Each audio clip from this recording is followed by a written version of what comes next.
నాన్నగారు టైం 12 అయిపోతుంది, ఇంకా ఒక్కళ్ళు కూడా రావట్లేదేటండి? ఒరే మను, నీకెంకా బిజినెస్ అంటే ఏంటో అర్థం కాలేదురా.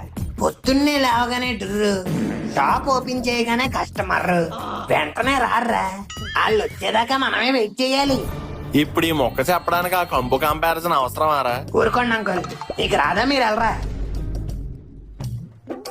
ఏంటో జగన్నాథం గారు?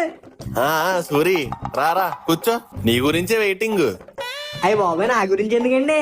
అదే ఈ రోజు వచ్చి డబ్బులు తీసుకుంటా అన్నావు కదా, ఇచ్చండి. అప్పుడే ఏం వెళ్తావు లేరా, ఓ బిర్యానీ తినేసెళ్ళు. ఇప్పుడు అవన్నీ ఎందుకండి? అదేంట్రా అలా అంటావు? ఫస్ట్ టైం మా హోటల్కి వచ్చావు, బిర్యానీ టేస్ట్ చేయకుండానే వెళ్ళిపోతావా ఏంటి? రే గోరా, ఓ బిర్యానీ పట్టుకురారా. వేడి వేడి బిర్యానీ రెడీ. అయ్యి బాబాయ్, మీరు మరీ మొహమాట పెడేస్తున్నారండి. నా దగ్గర నీ మొహమాటం ఏంటే, ఎంత కావాలంటే అంత తిను. ధర్మ ప్రభువులు. ఎలా ఉందరా బిర్యానీ? అదిరిపోయిందండి బాబు, సేమ్ దమ్ బిర్యానీ లాగే ఉందండి. నేను పెట్టిన దమ్ బిర్యానీ కదరా. అదేనండి, చాలా బాగుంది అంటున్నాను. అవునా, అయితే ఇదిగో ఈ ఫ్రై పీస్ బిర్యానీ కూడా తిను. అయ్యి బాబాయ్, ఎందుకండి? ఆల్రెడీ ఫుల్ గా ఉందండి. తినరా, నువ్వు నీ అదో మొహమాటం. అవునరా, నువ్వు ఒక్కడవే తినేస్తున్నావు, మీ ఇంట్లో నీ పిల్లలకి పిల్లలకి ఏం పట్టుకెళ్ళవా?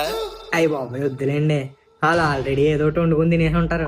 అదేంట్రా అలా అంటున్నావ్? మీ ఇంట్లో ఎంతమంది ఉంటారు? ఓ 10 మంది దాకా ఉంటామండి. అయితే ఓ 3 ఫ్యామిలీ ప్యాకులు సరిపోతాయిలే.